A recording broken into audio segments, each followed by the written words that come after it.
말씀 봅니다. 구약성경 창세기 37장 25절에서 36절까지의 말씀입니다. 창세기 37장 25에서 36절까지의 말씀. 제가 읽습니다.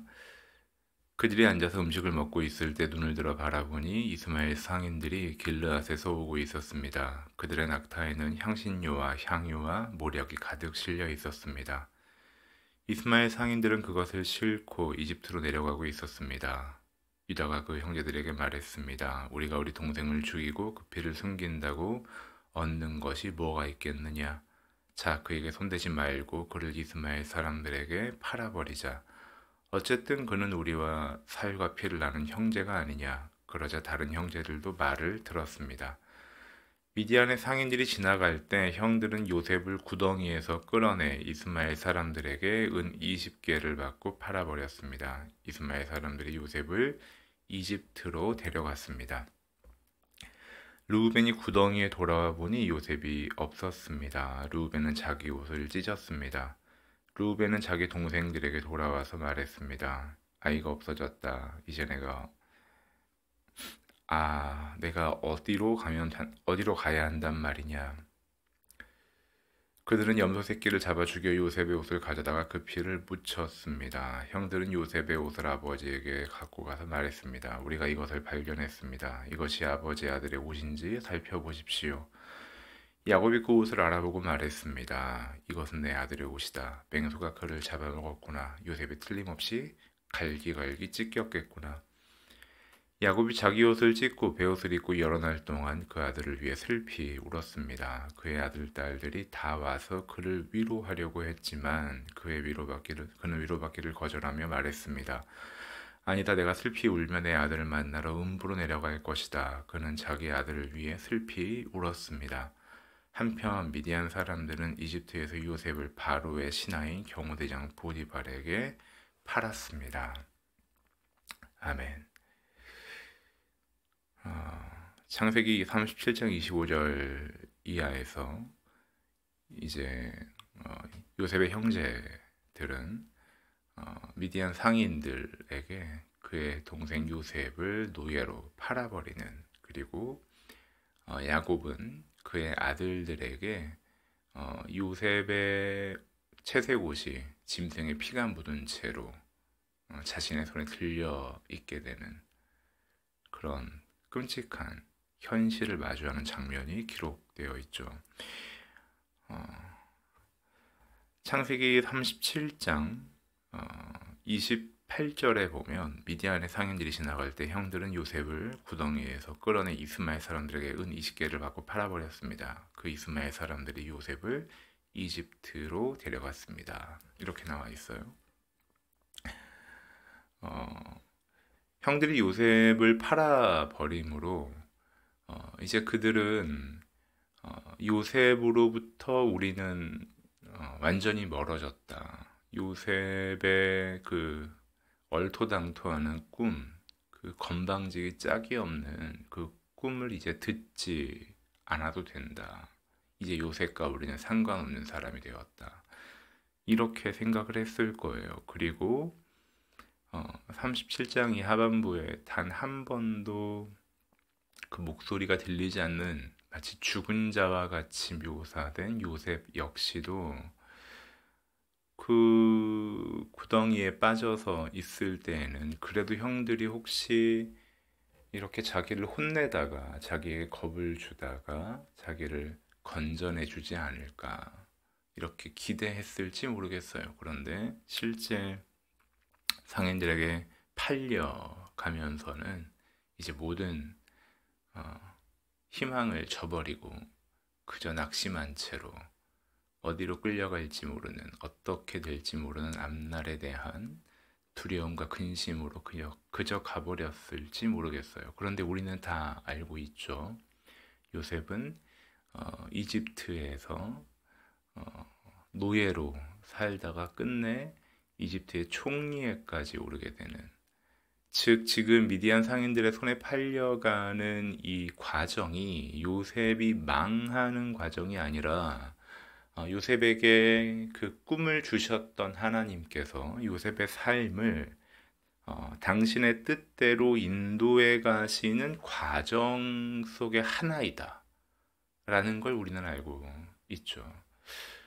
어, 당시에 전 세계를 호령했던 이집트의 총리가 되려면 뭔가 더 긍정적이고 누가 봐도 명분이 있고 기적 같은 그런 일로 인도하셔야 될 것 같은데 요셉의 지금 상황은 전혀 그렇지 않았어요. 요셉을 팔아버리는 형들도 요셉의 삶을 끝장냈다고 생각했을 거고 요셉 스스로도 그렇게 생각했을 거예요. 그런데 지금 노예로 팔려가는 이 과정이 요셉에게는 하나님의 뜻이 이루어지는 하나님의 시간, 하나님의 순간이었다라는 걸 우리가 봐야 하는 거죠.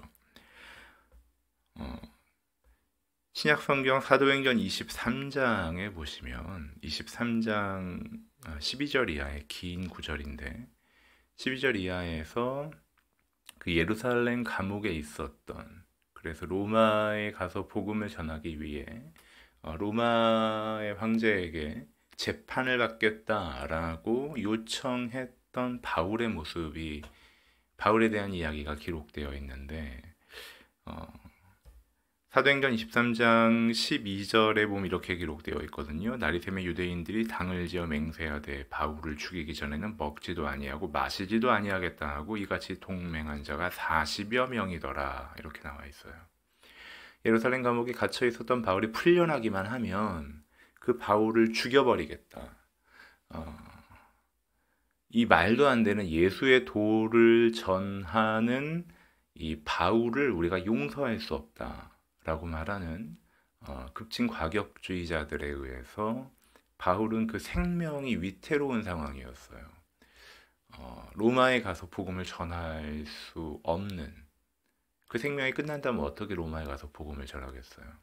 바울이 목숨을 구걸했다라기보다는 바울은 로마에 가서 하나님의 말씀을 예수 그리스도의 생명의 말씀을 전해야 한다라는 사명이 있었기 때문에 그 사명 때문에 지금 이렇게 자기를 죽이기로 결정한 40여 명에 의해서 죽음을 당하면 안 되는 상황이었던 거죠. 그런데 그 바울이 로마로 이제 압송될 때 어떻게 압송되냐 하면 23장 사도행전 23장 23절과 24절을 보면 천부장이 백부장 둘을 부릅니다. 백부장 둘을 불러 이르되 밤 제3시에 가이사랴까지 갈 보병 200명과 기병 70명과 창병 200명을 준비하라 하고 또 바울을 태워 총독 벨릭스에게로 무사히 보내기 위하여 짐승을 준비하라 명하며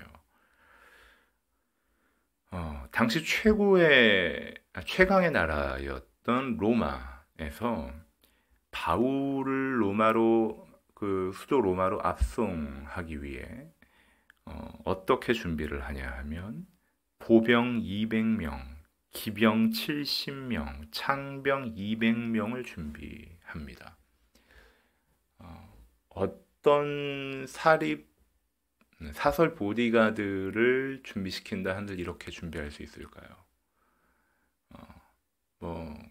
보병 200, 기병 70, 창병 200명 그 숫자만 해도 어마어마한 숫자이긴 한데 게다가 로마의 군인이다, 군대다라고 하는 건 그 군인들이 가지고 있는 전투력이 어느 정도이다를 넘어서 로마의 군사가 가지고 있는 그 권위, 그들이 로마의 군인이다. 그들이 행하는 모든 것들은 공무집행이고 로마의 군인으로서 그 당시 최고의 제국이었던 최강의 제국이었던 로마의 이름으로 무력을 행사한다라는 건 어마어마한 거죠. 그러니까 우리가 길거리에서 교통경찰관들이 커다란 차를 세우고 무엇인가 불법에 대해서 지적하고 그 잘못에 대해서 딱지를 발부하는 건 그 경찰관 한 명의 물리적인 힘이 차를 세울 만한 힘을 가지고 있기 때문이 아니라 그 교통경찰관에게 부여되어 있는 국가의 권위가 그 경찰관에게 그런 힘을 주는 거거든요. 근데 그 당시 최강의 제국이었던 로마의 군대 470명이 바울을 지켰다. 그래서 바울은 자신을 죽이기로 바울을 죽이기까지는 먹지도 마시지도 잠을 자지도 않겠다라고 말했던 40여 명의 위협으로부터 보호를 받았던 거죠. 즉 바울이 예루살렘 감옥에서 풀려나지 않고 로마로 압송되는 그 과정이 죄인으로서 계속해서 취급받는 그 과정이 그 모습을 그냥 표면적으로 본다면 굉장히 부정적인 사건이지만 내용적으로는 결과적으로는 바울을 로마의 복음을 전하는 메신저로 그 말씀의 전달자로 사용하시겠다는 하나님의 뜻이 하나님의 섭리가 이루어지는 과정이었던 거죠. 그 많은 군인들에 둘러싸여 로마로 압송되는 죄수를 보면 사람들은 정말 큰 죄를 저지른 사람인가 보다 이렇게 생각했을 거예요. 그런데 그것은 실상 그 40여 명의 바울을 죽이기로 결정한 사람들로부터 바울을 안전하게 보호해서 로마로까지 인도해 가시는 하나님의 손길이었던 거죠. 마찬가지로 창세기 37장에 나타나 있는 그 요셉이 종으로 팔려가는 모습 역시도 요셉이 그렇게 종으로 팔려가는 것이 그 형들에게는 요셉을 완전히 우리로부터 단절시켰다라는 안심 혹은 어떤 통쾌한 마음이었을지 모르겠어요. 요셉에게는 낙담과 두려움이었을지 모르겠어요. 그러나 그것은 요셉에게 꿈을 주셨던 하나님이 요셉을 이집트의 총리로 만들어 가시는 하나님의 섭리 안에 주어져 있는 시간이자 사건이었다는 걸 우리는 이미 창세기 전반을 통해 확인하는 거죠. 오늘 우리가 경험하는 벗어나고 싶지만 잘 벗어나지지 않는 우리의 답답한 현실, 우리의 관계, 그리고 도무지 개선의 여지가 보이지 않는 나의 약함, 그리고 무지.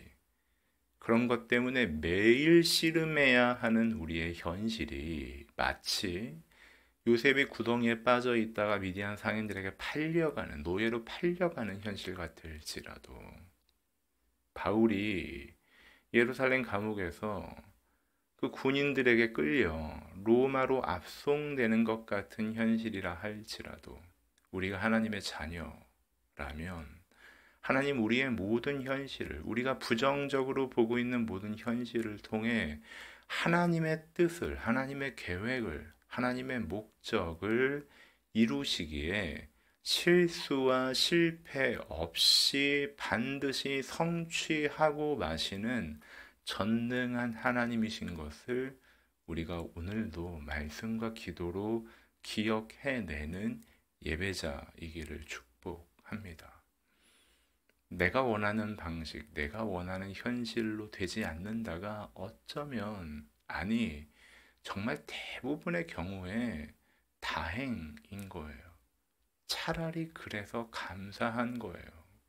우리의 안목대로라면, 우리의 소원대로라면 우리는 정말 딱 우리 수준에 타인에게 상처와 어려움을 주면서도 나는 선의로 하고 있고 나는 괜찮은 사람이다라고 스스로 속으면서 우리가 얼마나 삶의 많은 지경에, 삶의 많은 시간 속에 우리의 부끄러운 인격들을 흘리고 다니는지 몰라요.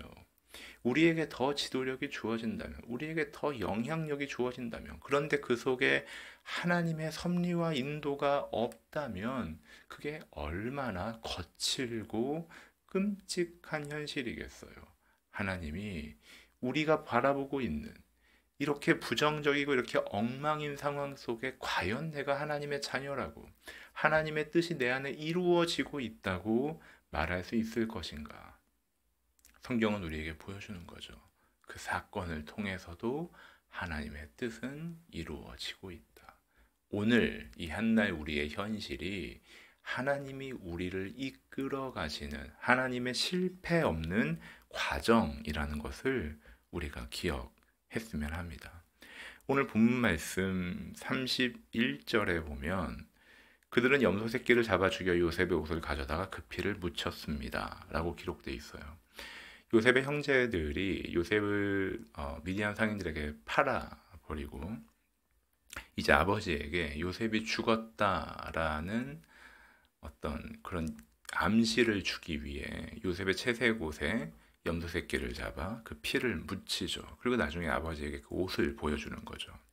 그런데 여기서 이 염소 새끼에 쓰인 단어가 원문이 세이르라는 단어를 쓰고 있는데 이 단어가 어디에 쓰이냐면 창세기 27장 9절에 염소떼에 가서 거기서 좋은 염소 새끼 2마리를 내게로 가져오면 내가 그것으로 내 아버지를 위하여 그가 즐기시는 별미를 만들리니.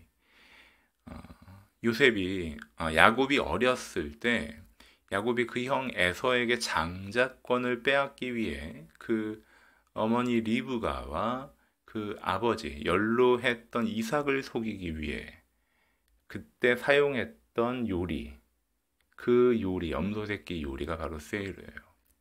그러니까 야곱이 그 아버지 이삭을 속이기 위해 작은 자 야곱이 큰 자 이삭을 속이기 위해 사용했던 게 염소 새끼였어요, 세일을. 그런데 지금 작은 자들인 야곱의 아들들이 큰 자인 야곱을 속이기 위해 그 염소 새끼의 피, 세이르를 통해 지금 야곱을 속이고 있죠. 야곱은 본인이 사용했던 그 거짓말의 수단으로 지금 아들들에게 철저하게 속고 있는 거예요. 37장 2절에 보면 이렇게 기록하죠. 야곱의 가족에 관한 이야기는 다음과 같습니다.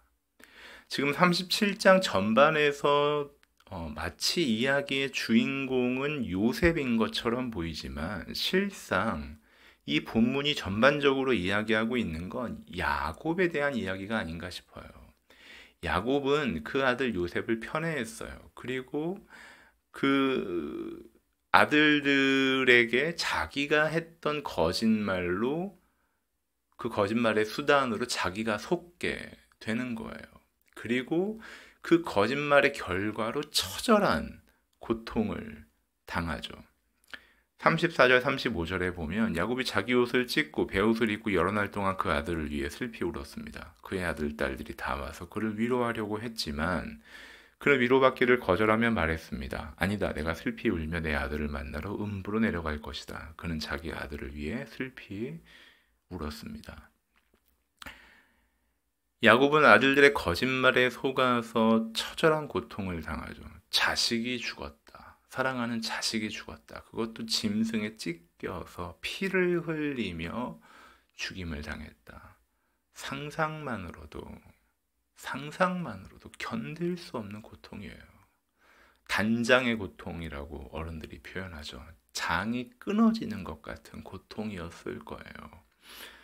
야곱이 지금 그런 고통을 겪어요. 무엇 때문에요? 그 아들들의 거짓말 때문에 이런 고통을 겪고 있는 거예요. 즉 창세기 37장에 나타난 이야기는 야곱의 가문에 여전히 이어져 내려오고 있는 이스라엘로 계명, 하나님께 이름이 주어졌지만 그 이스라엘 이름의 내용과는 무관하게 정말 야곱의 삶으로, 야곱의 삶의 가치로, 야곱의 삶의 결과를 온몸으로 고스란히 겪고 있는 야곱 자신과 그 아들들의 도저히 어떻게 회복할 수 없을 것처럼 엉켜버린 이야기가 창세기 37장의 야곱의 가문의 이야기인 거죠. 야곱이 위로를 받지 못해요. 아들, 딸들이 다 와서 그를 위로하려고 했지만 야곱에게 그게 위로가 안 돼요. 자식이 죽었는데 어떤 위로가, 어떤 사람의 말이 그 마음을 위로할 수 있겠어요? 누구도 할 수 없는 거죠. 그럼 우리가 이런 본문 말씀을 보면서, 이런 내용을 보면서 우리가 그리고 또 직간접적으로 이런 일들을 삶에 경험하면서 우리가 어떻게 해야 할까요? 구약성경 스바냐 3장 17절에 보면 우리가 잘 아는 말씀이 나와 있죠. 너의 하나님 여호와가 너의 가운데에 계시니 그는 구원을 베푸실 전능자이시라. 그가 너로 말미암아 기쁨을 이기지 못하시며 너를 잠잠히 사랑하시며 너로 말미암아 즐거이 부르며 기뻐하시리라 하리라. 하나님은 우리 가운데 계시는 우리를 구원하시는 전능자이세요. 하나님이 우리를 모든 상황에서 건져내시는 모든 것을 하실 수 있는 분이세요. 그런데 그 하나님이 우리를 어떤 마음으로 대하시냐 하면 그가 너로 말미암아 기쁨을 이기지 못하시며 너를 잠잠히 사랑하시며 너로 말미암아 즐거이 부르며 기뻐하시리라. 여기서 잠잠히 사랑한다라는 표현이 나오는데 이 스바냐의 본문을 히브리어를 그대로 직역한다면 이런 뜻이에요. 하나님께서 우리를 사랑하셔서 우리를 향한 기쁨을 고요하게 향유하신다. 고요하게 기뻐 즐기신다라는 뜻이에요.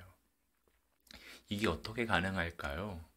인류의 역사 안에 나타나고 있는 지금 비단 37장 야곱의 가문뿐만이 아니라 태초의 인간 아담으로부터 끊이지 않는 인류의 죄악, 인류의 불순종, 오늘 우리의 무지와 고집, 서로 상처를 주면서도 상처를 주는지조차 모르고 있는 우리의 악함, 계속해서 거칠게 이웃을 대하고 있는 우리 인간 사회, 교회에서 주일에 예배를 드리고 예배 시간에 아무리 좋았다 한들 주차장에 가면서부터 틀어지고 있는 우리의 마음, 길거리에 나가서 집에 돌아가서 우리가 반복적으로 수시로 경험하고 있는 그 많은 문제들 속에 우리 각 개인은, 온 인류는 늘상 노출되어 있는 거예요. 그런데 하나님께서 그런 우리를 보시면서 그가 너로 말미암아 기쁨을 이기지 못하시며 너를 잠잠히 사랑하시며 너로 말미암아 즐거이 부르며 기뻐하시리라.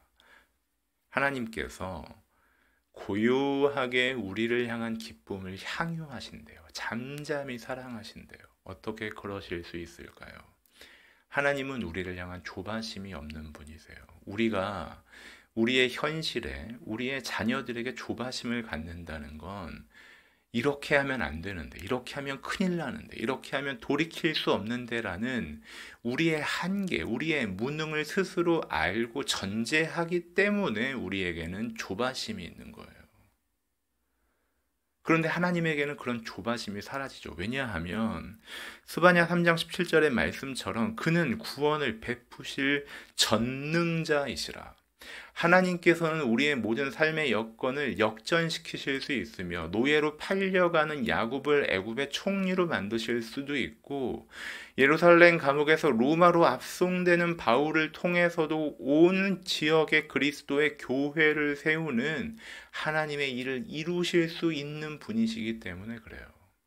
오늘 우리가 하나님 앞에 하나님이 우리에게 구원을 베푸시는 분이다 라는 걸 경험하는 건 비단 우리의 현실의 여건이 내가 바라는 상태로 바뀐다 라는 것을 넘어 하나님이 나에게 어떠한 상황에서도 역전을 이루어내시는, 그는 오늘 나의 이 엉망인 마음, 이 엉망인 삶의 현실을 보면서도 나를 향한 기쁨을 잠잠히 향유하시는 분이시다라는 걸 기억한다면, 하나님, 이런 내가 하나님 앞에 기도할 자격이나 있습니까? 내가 하나님 앞에 예배 드릴 자격이나 있습니까? 라고 자문하는 게 너무나 당연한 우리의 모습인데, 이런 나를 잠잠히 사랑하시고 기뻐하시는 하나님이시다. 하나님이 끝내 나를 하나님의 사랑받는 자녀로의 모습으로 바꾸어 내실, 완성해 내실, 실수하지 않으시고 실패하지 않으실 하나님이시다 라는 사실을 오늘 우리가 기억하고 그 기억하는 성도의 모습으로 이 한날을 살아간다면, 아들, 딸들이 다 와서 위로하려고 했지만 위로받기를 거절하며 슬피 울고 내가 음부로 내려가겠다 라고 말했던 그 야곱과 같은 처절한 그 슬픔과 고통이 눈물이 있는 오늘 우리의 현실이라 할지라도 하나님이 우리를 어떻게 대하시는가를 우리가 말씀을 통해 그리고 잠잠히 주님의 음성 안에 머무르는 기도를 통해 확인한다면 오늘 이 한날을 살아갈 힘이 또 우리에게 주어지지 않겠습니까? 내가 무언가 긍정적인 마음가짐을 갖고 마음의 각오를 하고 어떤 유력한 사람을 만나고 무엇인가가 주어져야 우리에게 변화가 누려지는 게 아니라 오늘 우리에게 필요한 건 하나님이 나 자신은 야곱이고 나 자신은 요셉의 형제들과 같고 나 자신은 요셉과 같이 그런 약한 모습을 갖고 있는 사람이라 할지라도 같은 거짓말로 자식들에게 속는 그 거짓의 죄악이 계속해서 흘러가고 있는 그 야곱 가정의 이야기가 마치 나의 현실 같다 할지라도 그 모든 것들을 끝내 역전해내시는 하나님이 나에게 구원을 베푸시는 전능자이시고 나를 잠잠히 사랑하신다.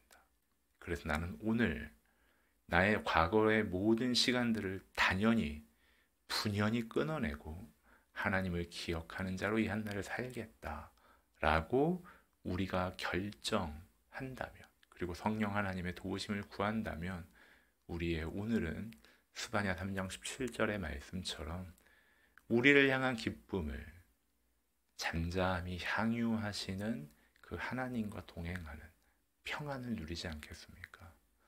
오늘 우리의 이 엉켜버린 다 망가져버린 것 같은 현실이라 할지라도 그 속에서 나를 사랑하시는 전능한 하나님이 나와 우리의 구원자로 계시다라는 것을 기억하고 감사하고 겸손하게 성도로서의 가치를 그 겸손과 진리를 거룩을 사랑을 살아내는 성령 하나님의 도움을 구하는 저와 여러분들 되시기를 주님의 이름으로 축복합니다.